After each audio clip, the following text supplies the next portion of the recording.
Seja bem-vindo ao Conexão Ciência. O convidado de hoje é o pesquisador da Embrapa, Ricardo Inamasso. Obrigada pela presença, Ricardo. Eu que agradeço. Vamos conversar daqui a pouco sobre agricultura de precisão. Fique conosco, o Conexão Ciência está no ar.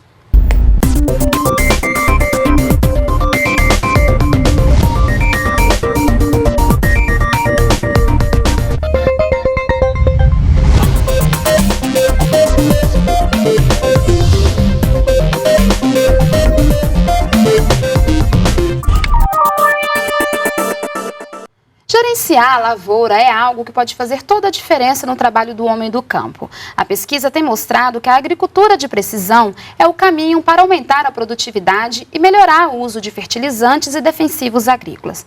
Ricardo, então vamos começar explicando, o que é a agricultura de precisão.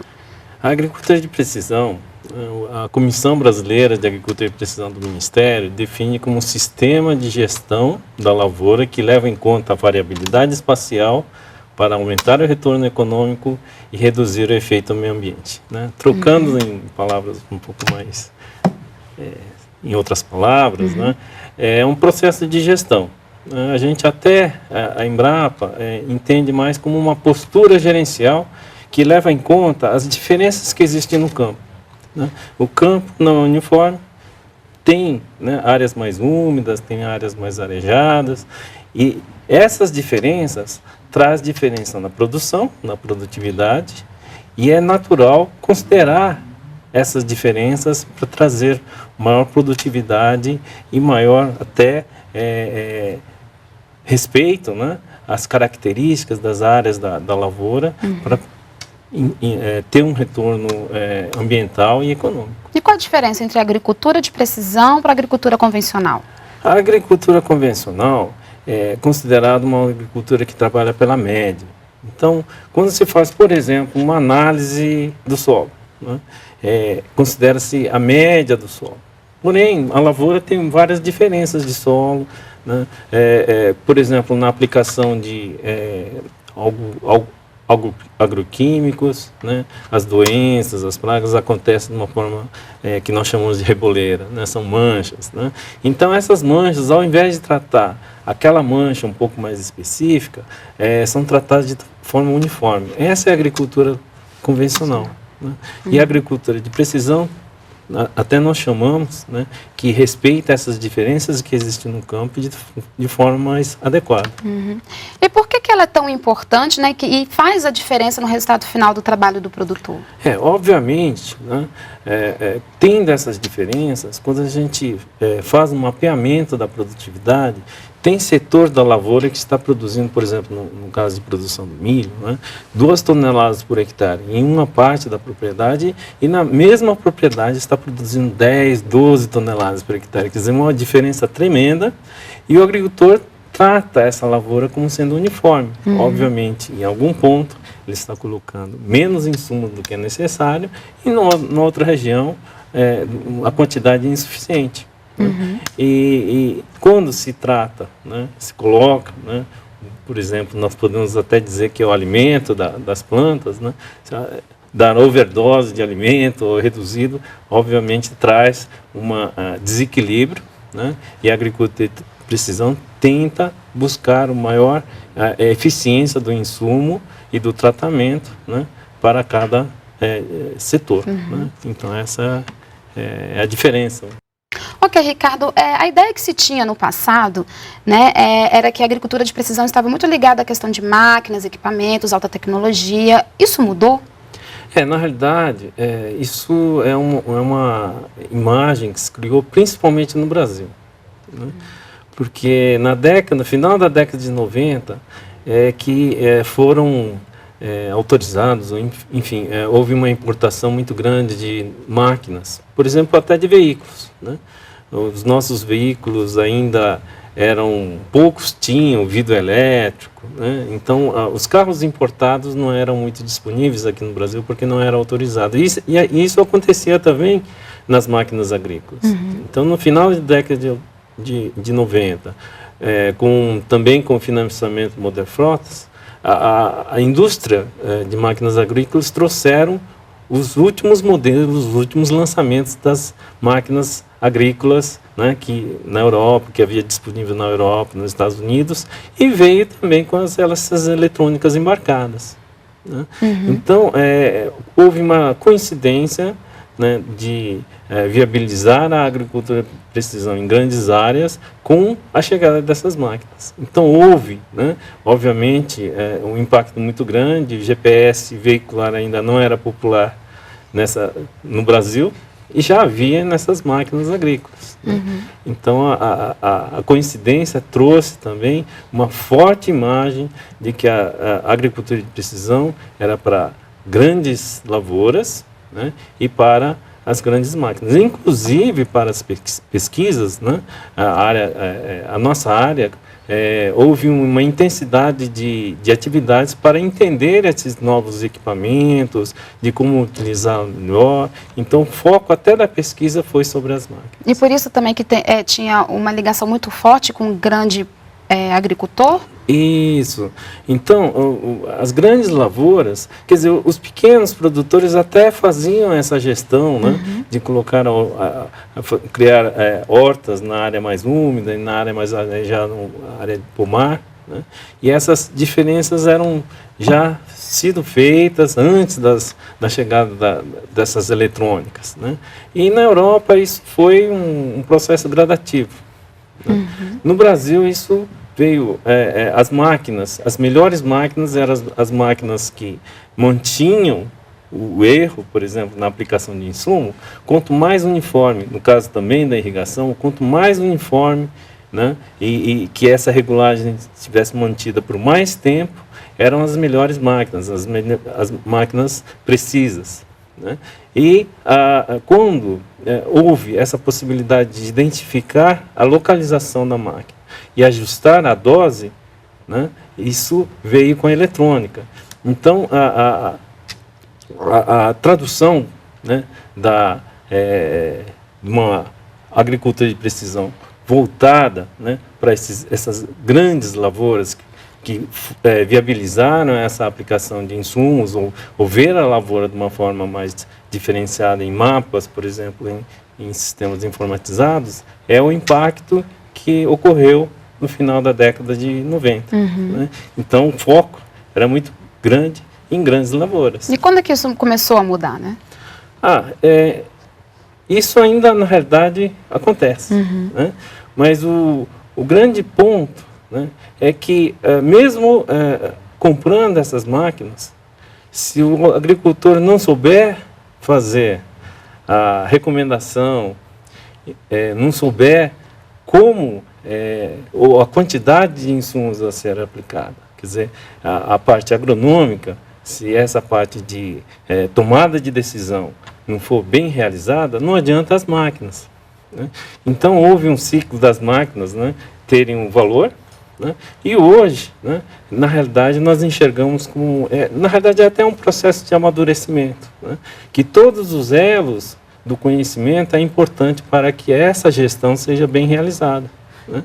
Então, hoje, nós percebemos que essa gestão é possível ser aplicada, inclusive em pequenos produtores. E assim, né, para os grandes produtores, quer dizer, não adianta ele saber fazer ajuste de máquinas, não adianta ele saber operar as máquinas se ele não souber fazer a recomendação.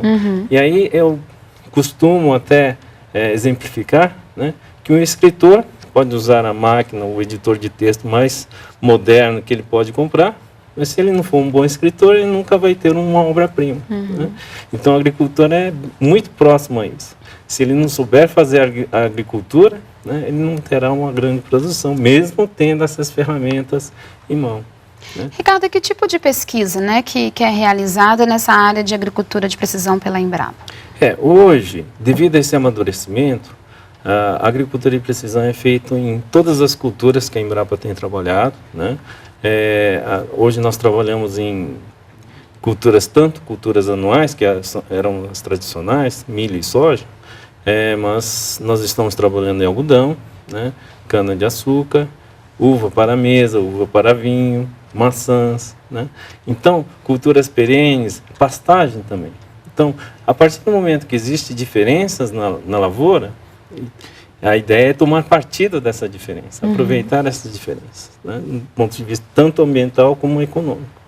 Do ponto de vista da qualidade também, né, a qualidade muda de acordo com a posição da lavoura, né, e tudo isso a gente tenta tomar partido. Então, qualquer região do Brasil, qualquer cultura, tem essas diferenças e nós tentamos tratar da melhor forma possível. E na prática, como é que a agricultura de precisão ela é aplicada, por exemplo, nessas culturas que você acabou de mencionar, né? Que tipo de ferramentas são utilizadas? Cada cultura, então, tem um foco, né? Então, nós podemos colocar, por exemplo, o que é mais crítico para determinada cultura, né? Então, nós podemos, inclusive, como eu estava comentando, nós podemos aplicar água, no caso, tecnologia da irrigação, de uma forma variada, né? Então, tem um exemplo na área de produção de uva para a mesa, na região de Petrolina, que é aplicado a irrigação, inclusive, para controlar a florada, né? Então, como a capacidade de armazenamento do solo, né, armazenamento da água no solo, difere na propriedade, então se você aplicar a água de uma forma uniforme em toda a área, alguma região vai estar mais úmida e mais seca, né? Então, considerar essa variabilidade da capacidade de armazenamento, fazendo um mapeamento, né, e controlar a irrigação, eu tenho uma florada uniforme e uma produção mais uniforme em relação à maturidade, né? Eu ganho, por exemplo, na colheita, né? Tem outros trabalhos, por exemplo, mesmo em pequenas áreas, né, que tem essas diferenças, então pode ser aplicado, eu havia comentado agroquímicos, né? Muito comum é ser aplicado, por exemplo, corretivos, né? Corrigir a acidez do solo, corrigir o fertilizante, né? Mas é possível qualquer insumo, né, ou qualquer estratégia, inclusive de colheita, né? No caso da variabilidade, por exemplo, uva para vinho, né, tem um trabalho com potencial interessante, muito importante, né, que nós estamos trabalhando numa área de menos de 4 hectares, e o pesquisador já encontrou 7 tipos de solo nessa área. E nessa área produz vinho de qualidade excelente, né? É uma vinícola, uma parceira nossa, né? A garrafa, o preço no mercado é alguma coisa em torno de 150, 180 reais. Né? E cada solo tem um potencial diferente de produzir um aroma, né? Um vinho diferente. Então, quando se compõe um blend e o resultado final, né, tem um potencial de trazer uma melhor qualidade naquele vinho, né? Então, a gestão da variabilidade consiste em extrair o maior potencial do solo, né, o potencial da área. Então, independente de se aplicação de químico, ou aplicação de algum insumo, mas também na gestão, né? Então, aí, enfim, a possibilidade é muito grande, né? E, inclusive, não apenas no ponto de vista da lavoura, né, mas do ponto de vista de equipamentos, algoritmos matemáticos também, que considera a geoespacialidade, né? Ok, Ricardo, então, daqui a pouco nós continuamos a conversar. Ok. Vamos para um rápido intervalo e voltamos já.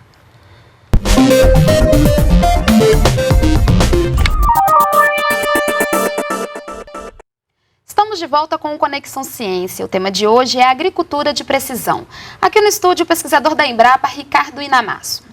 Ricardo, como você disse, existe uma rede, né, de pesquisa de agricultura de precisão que a Embrapa coordena. Como é que ela atua? Outras instituições também participam dessa rede? Não tem dúvida. A rede é uma forma de organização das pesquisas na Embrapa, né?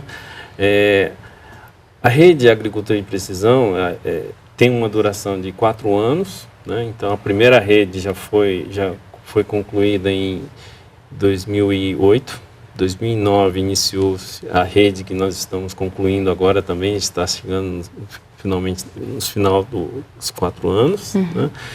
E são temas que são necessários vários especialistas inclusive de regiões, né, de temas diferentes. Então, a agricultura de precisão ele cabe bem nesse formato de rede, porque a agricultura de precisão não restringe a uma cultura, a região, né, e não apenas a um tipo de especialidade, por exemplo, doença ou fertilidade, né, e transcende inclusive, né, para a área, por exemplo, da área de temas básicos, né, que é a geotecnologia, geoestatísticas, a parte de tecnologia de informação, automação de máquinas, então, aplicativos e softwares, né? Então, a rede buscou interagir com todos eles, né?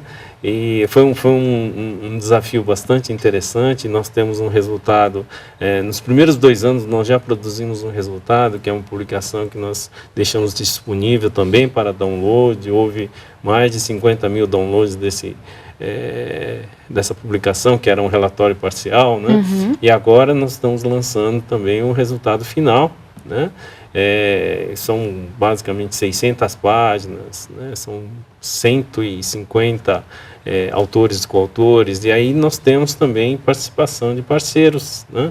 Dos 15 campos experimentais que nós estamos trabalhando, 7 são de empresas privadas, né? Então são pesquisas participativas, interagindo com os produtores. Então é um pool, né? É um desafio interessante, mas traz um resultado bastante interessante para esse tema. Você falou no envolvimento de vários especialistas, né? Como é que está o mercado hoje? Tem profissional suficiente para atuar nessa área?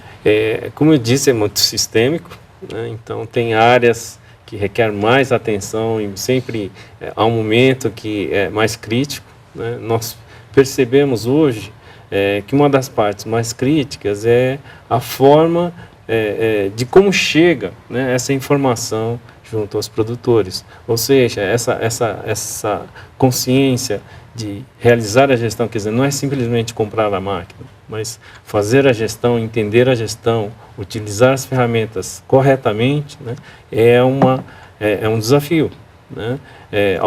Obviamente, alguns produtores líderes já estão utilizando de uma forma muito correta, mas a grande maioria, né, carece um pouco dessa informação, né? Há poucos operadores, por exemplo, de máquinas e de softwares que podem atender aos grandes produtores. Então, nós estamos com uma parceria muito forte com o Senar, né, para que os multiplicadores possam utilizar essas ferramentas com conceitos, né, entregar esse conhecimento aos produtores para que esses conhecimentos sejam bem utilizados. Né? Então, são vários desafios, né? Mas, com certeza, mesmo que a pesquisa produza, né, conhecimentos, se os produtores não utilizarem, né, então seria um ciclo. Né? Então, existe a necessidade, hoje, muito grande de divulgar corretamente o tema. Então, para o agricultor que queira aplicar a agricultura de precisão na sua propriedade, qual é o primeiro passo que ele deve dar? Hoje tem sido utilizado muito os serviços, né? As empresas que fazem serviço, que prestam serviço. Mas a nossa recomendação, a recomendação da Embrapa, né, é que olhe a sua lavoura e veja se há diferenças. Né? Se existe áreas mais úmidas ou mais arejadas, enfim, olhar o campo e veja essas diferenças e tire amostras dessas áreas dos extremos que você acha que existe no seu campo. E faça análise e tente encontrar uma recomendação para essas duas áreas. Se essas recomendações forem muito diferentes, então o potencial de aplicação da agricultura de precisão começa a aumentar. Mas o agricultor sozinho, ele tem condições de fazer essa análise? Sim, sim.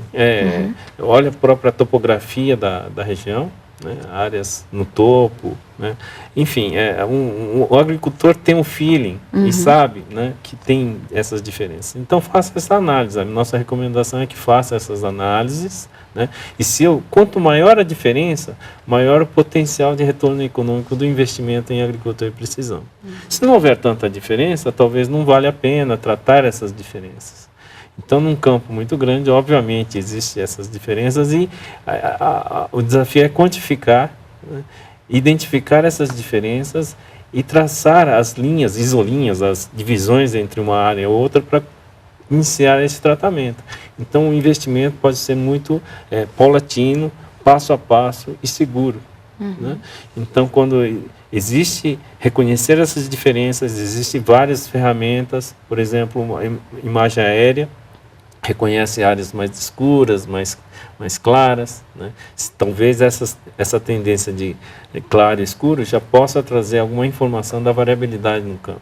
Né? Existem outras ferramentas, como medidor de condutividade elétrica, que são muito utilizadas, né? Principalmente nos Estados Unidos, na Europa. Né? No Brasil está começando a utilizar essas ferramentas. Mas a agricultura de precisão já tem muitas ferramentas que podem auxiliar a reconhecer essa variabilidade e mostrar o potencial de retorno econômico se ele começar a fazer uma gestão. Então, tendo essas diferenças, ele pode colocar na ponta da caneta, né, se vale a pena comprar tal máquina ou não, né, só para conhecer esse campo. Enfim, é um investimento ser muito mais seguro, né, e passo a passo de acordo com a característica do seu campo e de acordo com a característica da sua economia. Mas é um investimento caro? Um pequeno agricultor, por exemplo, ele teria condições de investir nessas ferramentas? Na realidade, a agricultura de precisão para pequenos empreendimentos, agricultura familiar, ele pode fazer num papel quadriculado. Né? Numa área de fruticultura, por exemplo, pequenos produtores, ele conta a rua, a linha de plantio, né? E as plantas ele pode traçar coordenada, né? E armazenar essas informações no papel, num caderno. Isso tem um exemplo interessante em Vacarias, produção de maçã, né? Que ele fez o produtor já tinha essas informações, os pesquisadores tabularam essa informação, identificaram áreas que têm menor potencial de qualidade de produção da maçã e reservaram essa área para a proteção ambiental. Né? Então, essas informações são informações para a gestão da lavoura. Né? Então, os pequenos produtores, só com o papel e um lápis, ele já pode utilizar essas informações e aproveitar o conhecimento que ele tem. Né? Obviamente, ele pode avançar muito mais, existem outras tecnologias que, principalmente na parte de informatização, usar planilhas, por exemplo, planilhas eletrônicas, né? Para armazenar e organizar os dados, mas ele pode começar no papel e caneta. E como é que está o Brasil em relação a outros países, né, no que diz respeito às pesquisas nessa área de agricultura de precisão? Olha, eu diria, né, que, obviamente, países com mais tecnologia de equipamento é onde avançou, né? Europa, Estados Unidos é onde avançou mais, né? No Japão, um pouco menos, devido a áreas menores, né? O próprio agricultor, que é exatamente esse o caso dos pequenos produtores, o produtor já sabia que em determinada região tem mais nematóide, então ele já tratava de uma forma diferente, então não precisava necessariamente de uma ferramenta para fazer essa gestão. Né? Então, mas o mundo todo está evoluindo, o pessoal está tentando utilizar tecnologias como o smartphone, né? Que esse sim é um equipamento muito sofisticado, porém popularizado. Né? Então, são esses equipamentos que o mundo está tentando avançar. Eu acredito que no Brasil, né, com essa potencial agrícola que nós temos, com as nossas características, né, a tendência de avançar muito forte, né, em agricultura de precisão é uma tendência muito grande. Né? A automação no mundo avançou, né? E no Brasil essa tendência também é muito forte. Então, é muito importante que fortaleça o processo de gestão, quer dizer, o agricultor entenda exatamente o que deve fazer no campo, encontrar essas diferenças e utilizar essas ferramentas da melhor forma possível para que ele possa produzir e adicionar, né, como elemento de apoio a produção. E hoje nós temos o perfil do agricultor que se utiliza, né, das ferramentas da agricultura de precisão? É o que nós estamos buscando evoluir, né, esse perfil. São poucos, inclusive, escolas de agronomia que utilizam, que têm formado alunos que têm uma desenvoltura em cima, por exemplo, de um software que nós chamamos de Sistema de Informação Geográfica, SIG, né? Que, na realidade, são softwares que desenham mapas. Né? É algo como editor de texto para escritor, né? E editor de mapas para geógrafo, por exemplo. E hoje, né, um agrônomo, o potencial dele utilizar esse tipo de ferramenta é muito grande, né? E trazer retorno econômico. Então, eu acho que está avançando, existe a necessidade desse amadurecimento, mas, obviamente, a parte mais importante, que é o homem, que é o agricultor, permanece e ele deve ser valorizado nesse processo. Tá certo, Ricardo. Muito obrigada pela entrevista. Eu que agradeço. E até uma próxima oportunidade. Até a próxima. E o Conexão Ciência fica por aqui. Você pode conferir na página da EBC na internet os dias e horários das reprises, ou se preferir na página da Embrapa. Assista ao programa também no canal da NBR no YouTube. Obrigada pela companhia e até a próxima semana.